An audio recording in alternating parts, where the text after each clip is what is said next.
The morning I found strangers moving furniture into my family's lake cabin, I thought someone had made a terrible mistake. What I didn't know was that Linda Morrison, our HOA president, had just stolen 40 years of my family's memories with a single forged document. By the time this story ends, she'd learned that some people fight back harder than she ever imagined. My name is David, and this is the story of how I lost everything I held dear to a woman who thought her position made her untouchable. But sometimes, the quiet ones surprise you the most.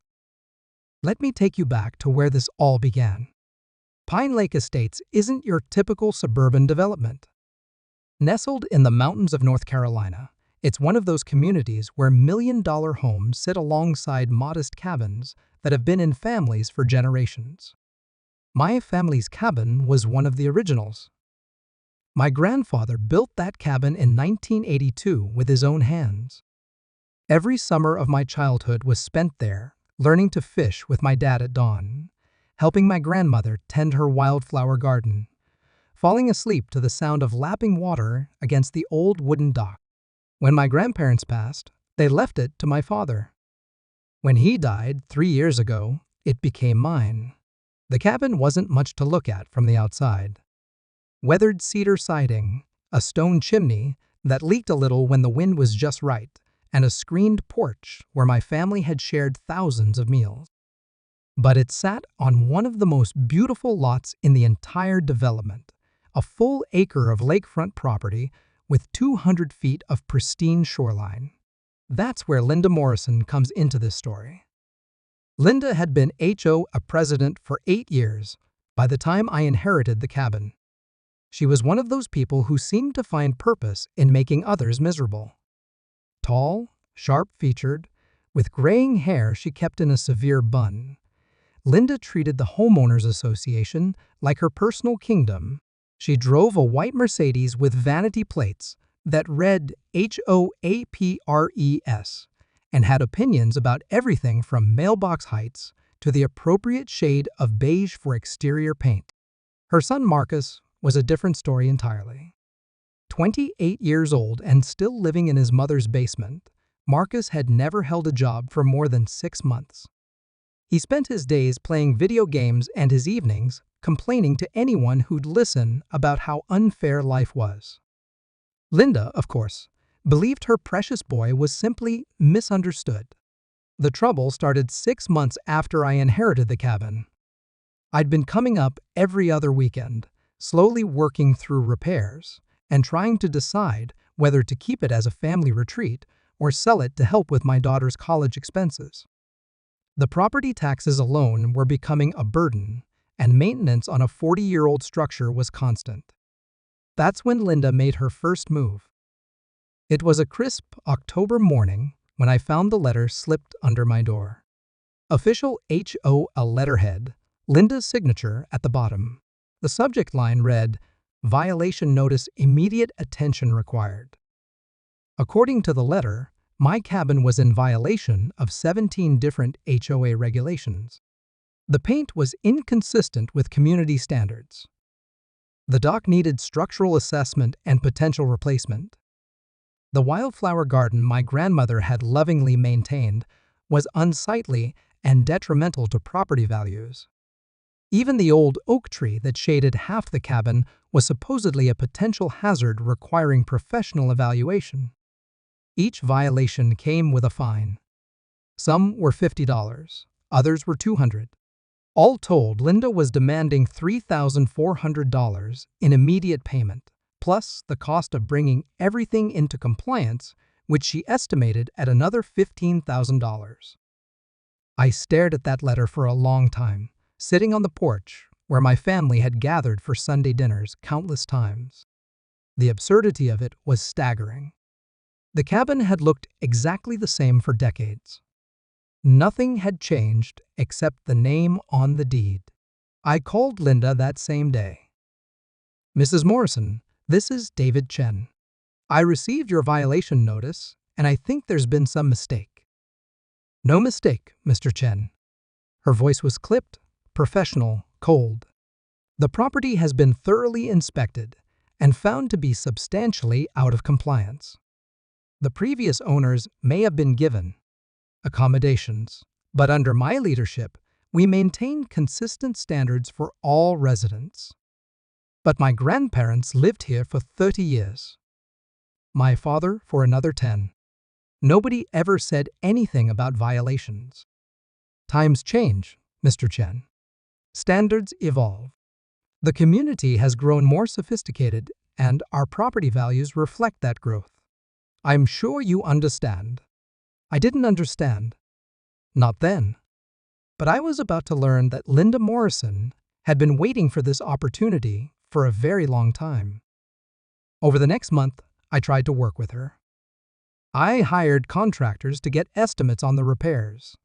I researched the HOA bylaws and discovered that most of the violations she'd cited weren't actually violations at all. They were her personal interpretations of vague language in documents that hadn't been updated since the 1990s.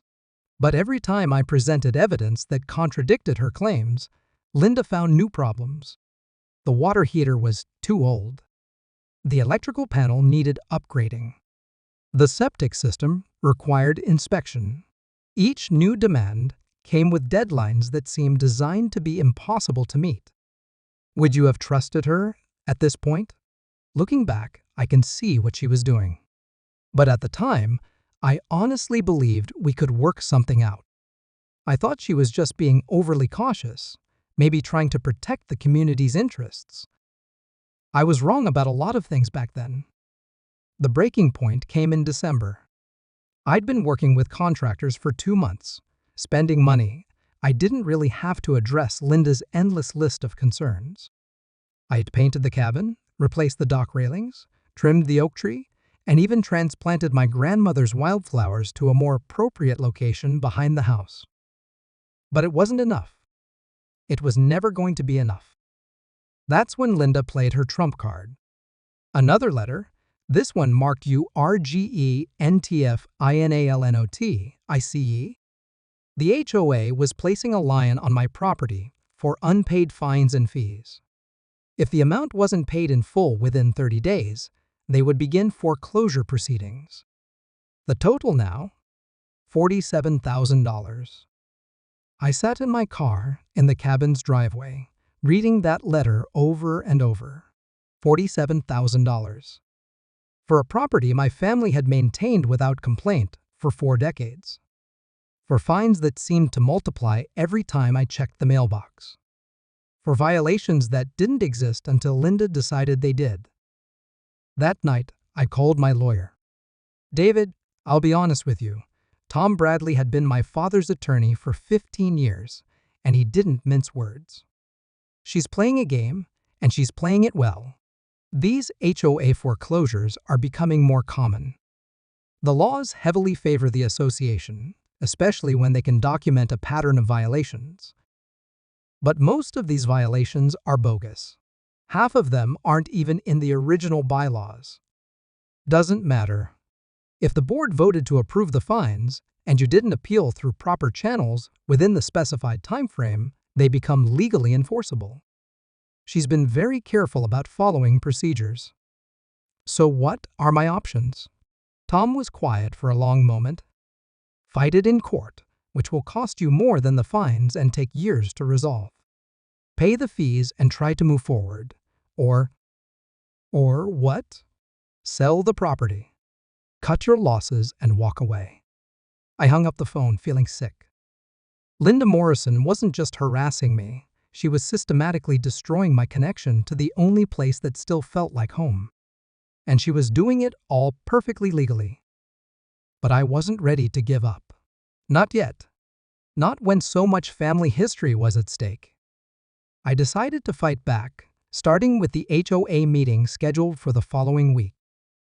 Little did I know that Linda had been counting on exactly that response.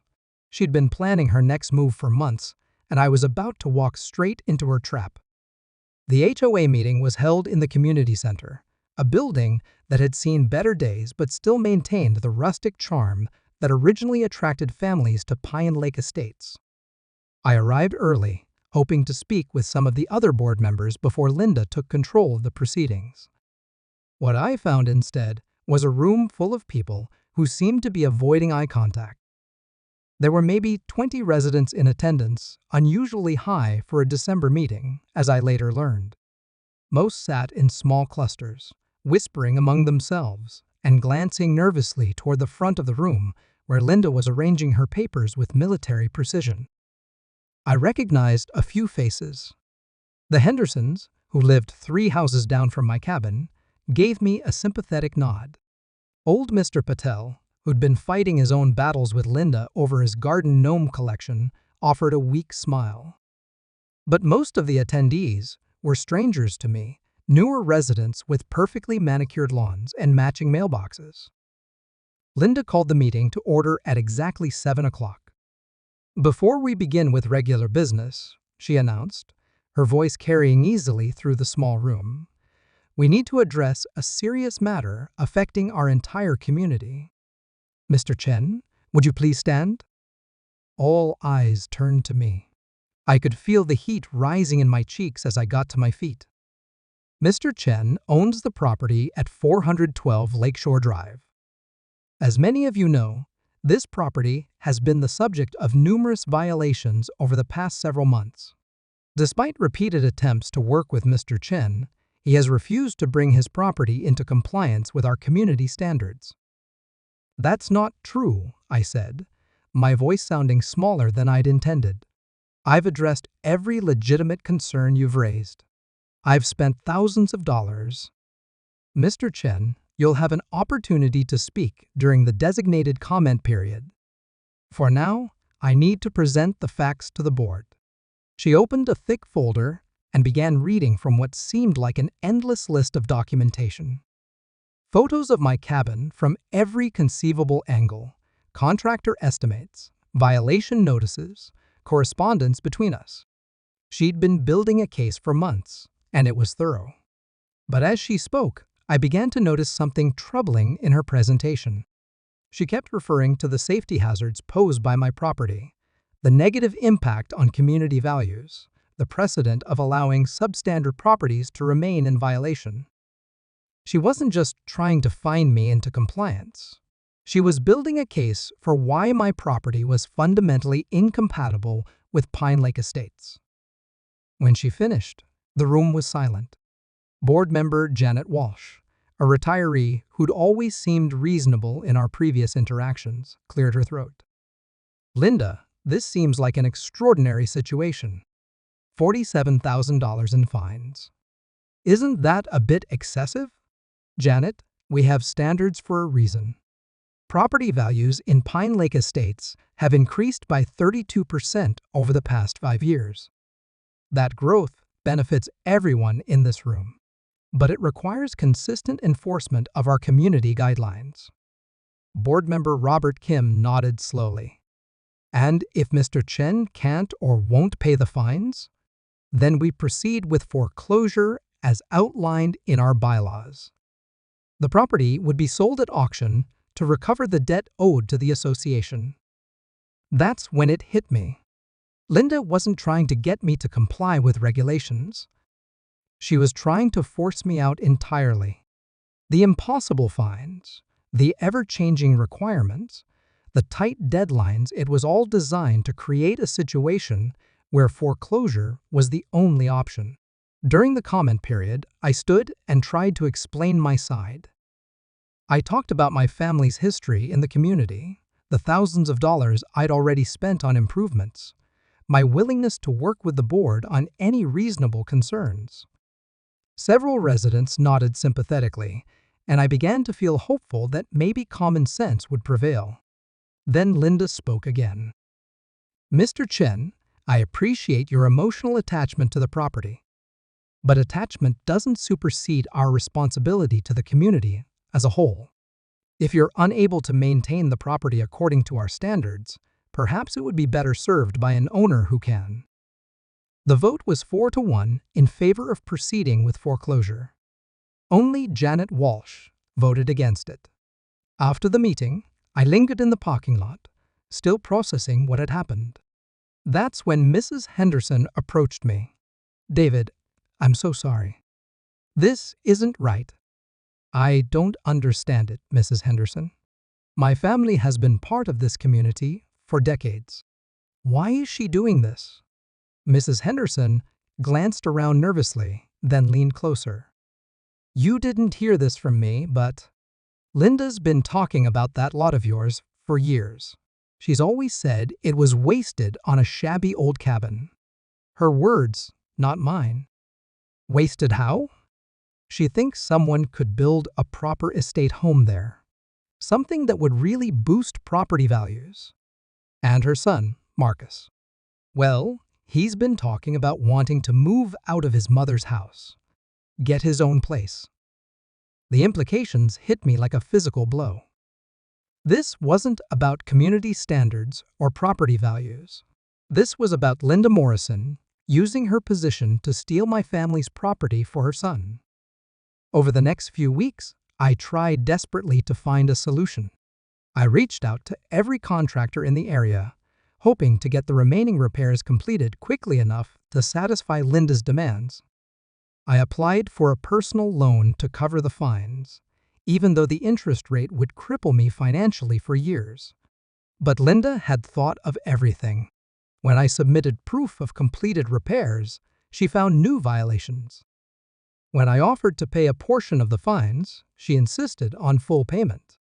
When I requested an extension to arrange financing, she cited HOA policies that gave her complete discretion over such matters.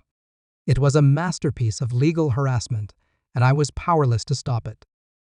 The foreclosure sale was scheduled for February 15.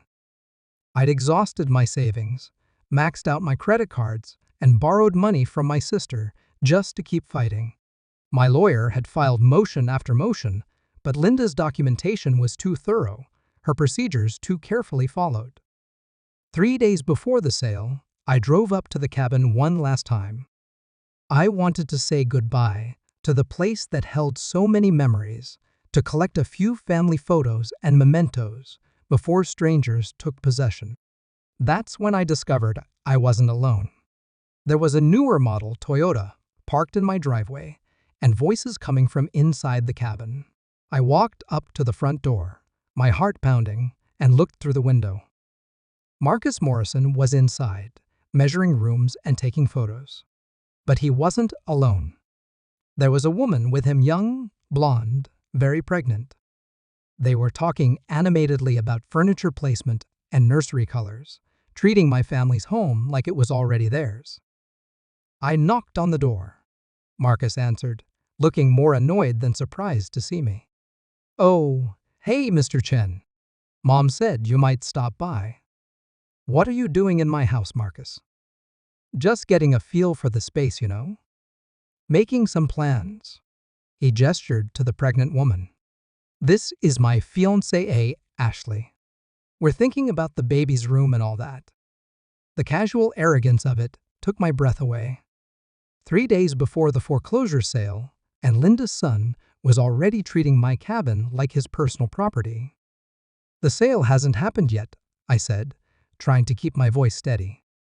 "This is still my property." Marcus shrugged. "Yeah, but let's be real. Who else is going to bid on it?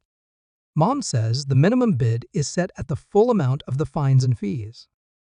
That's like 50 grand for a cabin that needs tons of work. Nobody's that stupid." Except his mother had made sure he knew about the sale in advance. Had probably guaranteed him there wouldn't be any other serious bidders. Had structured the whole thing to deliver my family's property to her son at the lowest possible price. I left without another word, but something had crystallized in my mind during that encounter. Linda Morrison thought she was smarter than everyone else, thought she'd covered all her bases. But she'd made one crucial mistake. She'd gotten so confident in her scheme that she'd stopped being careful about hiding it. And I was about to prove that sometimes the quiet ones fight back in ways you never see coming. That night, I couldn't sleep. I kept replaying Marcus's words in my head. Mom says the minimum bid is set at the full amount of the fines and fees. Something about that bothered me, beyond the obvious fact that Linda had been planning this with her son all along. I'd been so focused on fighting the individual violations that I'd never taken a step back to examine the bigger picture. Linda had been HOA president for 8 years. She'd been systematically targeting properties and levying fines. Was I really the only one she'd gone after this aggressively? The next morning, I drove to the county courthouse. If Linda had been using her position to force other foreclosures, there would be records. And if there was a pattern, maybe I could find something that would help my case. What I discovered in those dusty filing cabinets was worse than I'd imagined. Over the past 4 years, Pine Lake Estates, HOA, had initiated foreclosure proceedings against 7 different properties. 7 families had lost their homes to Linda Morrison's interpretation of community standards. But the pattern wasn't random. Every single property that had been foreclosed on was lakefront, and every single one had been purchased at auction by someone with connections to Linda or her inner circle. The Jameson property on Lakeview Court foreclosed in 2019 for $23,000 in fines, sold at auction to Linda's sister for $28,000. Current market value, $380,000. The Rodriguez cabin on Pine Shore Drive foreclosed in 2021 for $31,000 in violations, purchased by board member Robert Kim for $35,000. He'd flipped it 6 months later for $420,000. The pattern was clear, systematic, and completely illegal. Linda Morrison had been running a foreclosure scam, using her position to steal valuable lakefront properties and distribute them among her friends and family. But knowing about the scam and proving it were 2 different things. I needed more than just suspicious coincidences. That's when I remembered something Mrs. Henderson had mentioned in passing. Linda's niece worked in the county assessor's office. If Linda had been getting inside information about property values and upcoming assessments, that would explain how she knew exactly which properties to target. I spent the rest of that day and most of the night digging through public records, cross-referencing property sales, HOA, board minutes, and even social media posts. Slowly, a complete picture emerged of Linda Morrison's operation. She'd been using her niece's access to property records to identify undervalued lakefront lots. Then she'd create impossible compliance situations for the current owners, forcing them into foreclosure. Finally, she'd coordinate with her network of friends and family to ensure the properties were purchased at auction for pennies on the dollar. It was brilliant in its simplicity and absolutely criminal in its execution. But I still needed proof that would hold up in court. Everything I'd found was circumstantial. I needed documentation, recordings, something that would prove intent and coordination. That's when I thought about the HOA office. Linda ran the Homeowners Association out of a small office building on the edge of the development. She kept all the official records there, conducted board business, stored correspondence. If there was evidence of her scheme, it would be in that office. Breaking and entering was obviously out of the question. But there might be another way. I remembered that Linda always bragged about her open-door policy for residents. Technically, HOA records were supposed to be available for inspection by any homeowner. Most people never bothered to look at them, but it was their legal right. The next morning, exactly 24 hours before the foreclosure sale, I walked into Linda's office with a simple request. I'd like to review the HOA's financial records for the past 5 years. Linda looked up from her computer, clearly annoyed by the interruption. Mr. Chen, don't you think your time would be better spent preparing for tomorrow's sale? I'm still a homeowner until then. I have a right to inspect the association's records. She couldn't refuse without violating state HOA laws, and she knew it. But she wasn't going to make it easy. Fine, but I don't have time to supervise your review today. You'll have to come back next week. Actually, according to North Carolina statutes, I'm entitled to inspect records within 2 business days of my request. Today counts as one of those days. I'd done my homework. Linda's expression suggested she knew I was right, but she was still going to fight it. The records are extensive, Mr. Chen. It would take hours to review them properly. Then, I'll take hours. She disappeared into the back office for several minutes. I could hear her making phone calls, probably trying to figure out how to legally deny my request. When she returned, her smile was ice cold. Of course, Mr. Chen. I'll have my assistant Sarah set you up in the conference room. Sarah was Linda's niece, the one who worked in the assessor's office. She was young, maybe 25, and she looked extremely uncomfortable as she led me to a small room lined with filing cabinets. Everything's organized by year, she said quietly. Financial records are in the blue folders, correspondence in red, board minutes in green. She started to leave, then turned back. Mr. Chen, I'm sorry about what's happening to your cabin. It's not right. Something in her voice caught my attention. She knew more than she was letting on. Sarah, can I ask you something? She glanced nervously toward the door, then nodded. How many other families have been through this?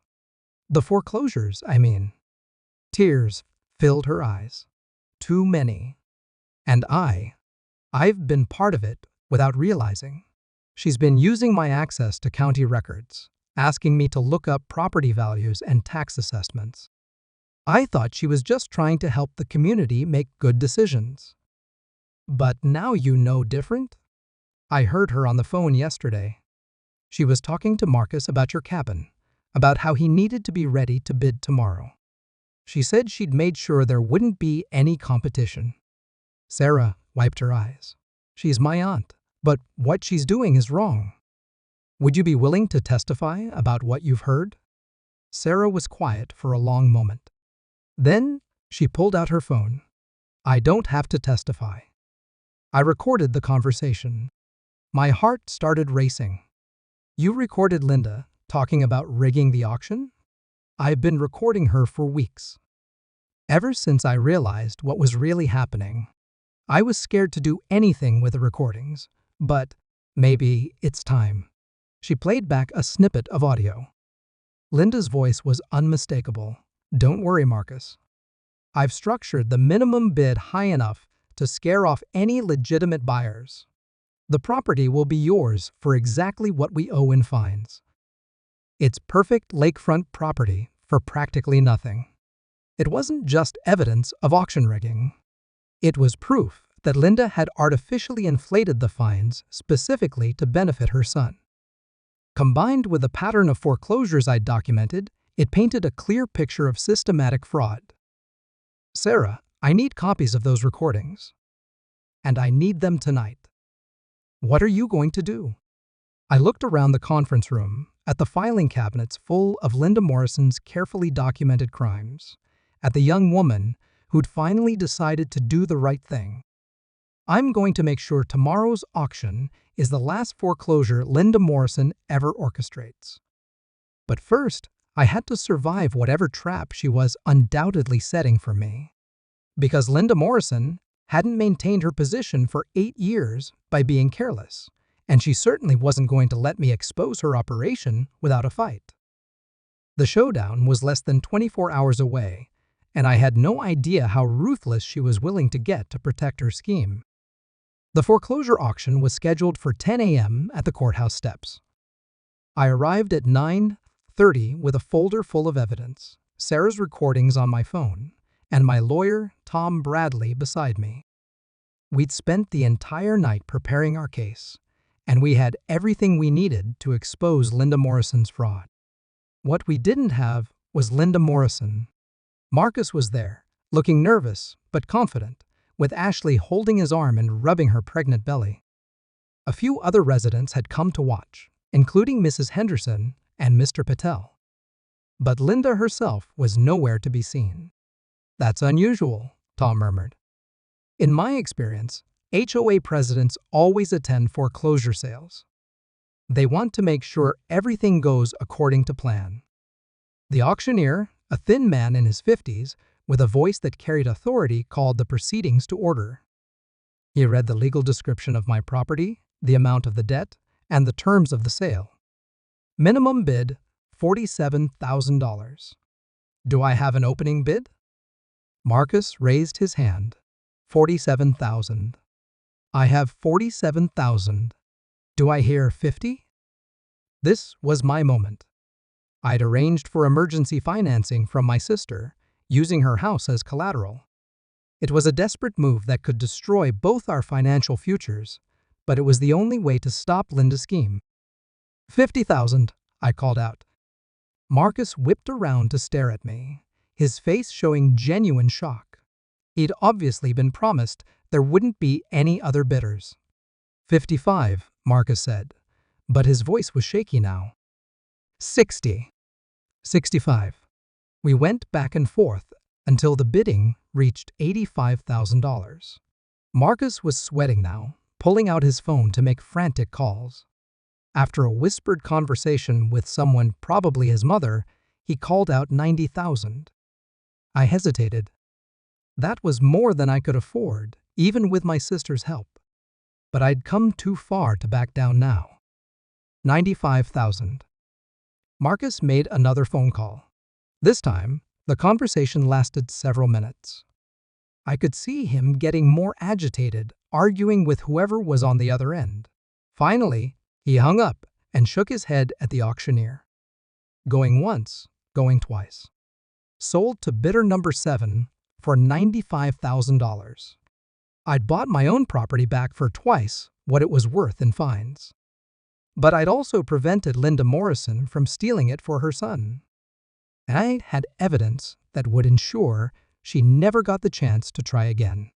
Except Linda Morrison had one more card to play. As I was signing the paperwork, my phone rang. It was Sarah, Linda's niece, and she sounded terrified. Mr. Chen, you need to be careful. Aunt Linda knows about the recordings. She found out I gave them to you.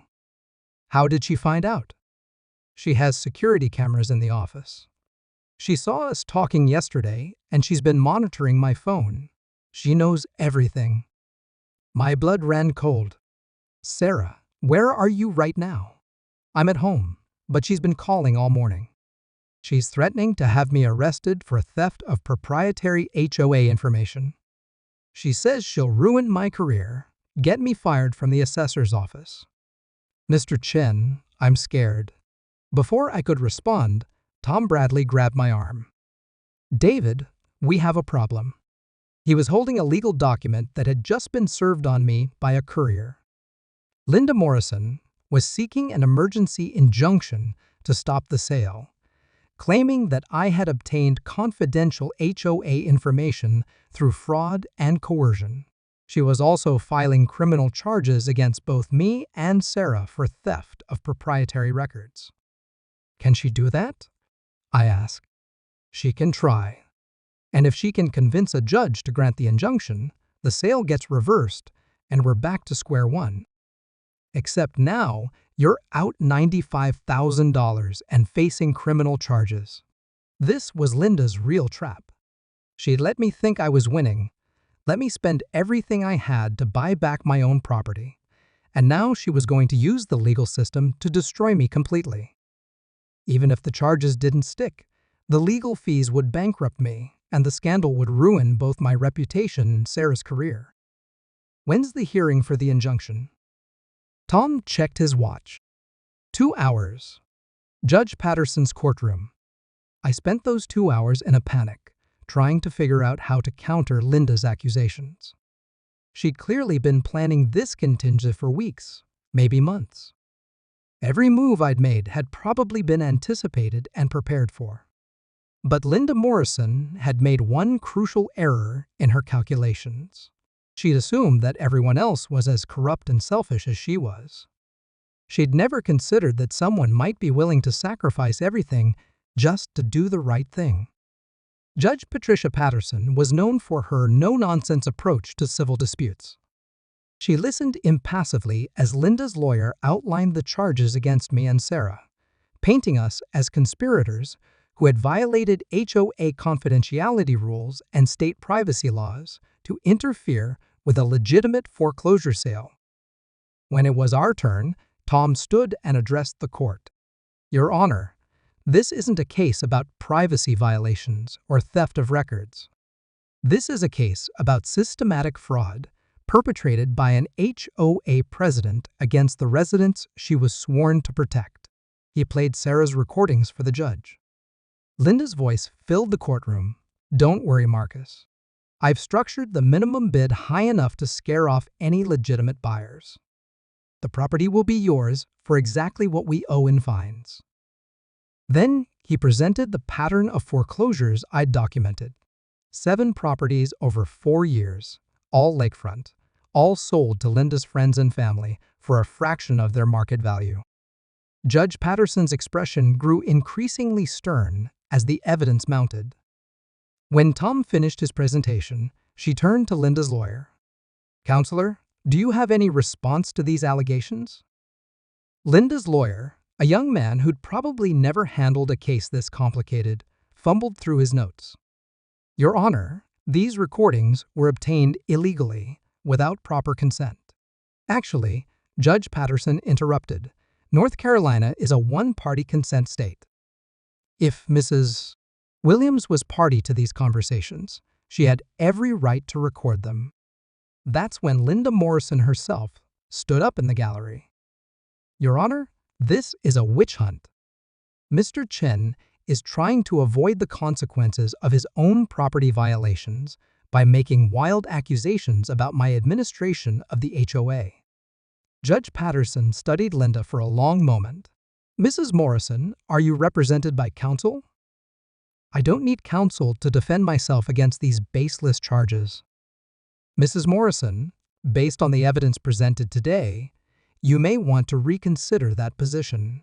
The pattern of foreclosures documented by Mr. Chen, combined with the recorded conversations, suggests a prima facie case of fraud, conspiracy, and abuse of office." Linda's face went white. For the first time since I'd known her, she seemed to realize that her carefully constructed world was collapsing around her. "I want to speak with my lawyer," she said quietly. Judge Patterson nodded. "That would be wise. In the meantime, I'm denying the motion for injunction. The property sale stands as completed. I'm also ordering a full investigation into the HOA's foreclosure practices over the past 5 years." She looked directly at Linda. "Mrs. Morrison, I strongly advise you to retain competent legal counsel immediately. The district attorney's office will be receiving copies of all evidence presented today." As we left the courthouse, Linda Morrison was surrounded by reporters. Someone had tipped off the local media about the case, and they were eager to cover a story about HOA corruption and real estate fraud. I never found out who called the reporters. But I had my suspicions about Sarah Williams, who had decided that the truth deserved to see daylight regardless of the personal cost.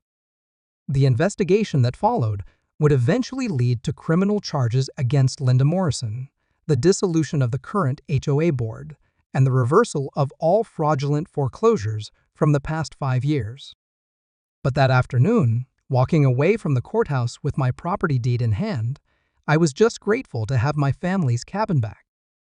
Linda Morrison had spent years building her scheme, convinced that her position made her untouchable. But she'd forgotten that some things, family, integrity, justice, are worth fighting for no matter what the cost. And sometimes, the quiet ones surprise you with just how hard they're willing to fight. 6 months later, Pine Lake Estates was a very different place. Linda Morrison had been sentenced to 3 years in prison for fraud, conspiracy, and abuse of office. Her son Marcus had lost his job and moved back in with his mother, though she wasn't home to welcome him.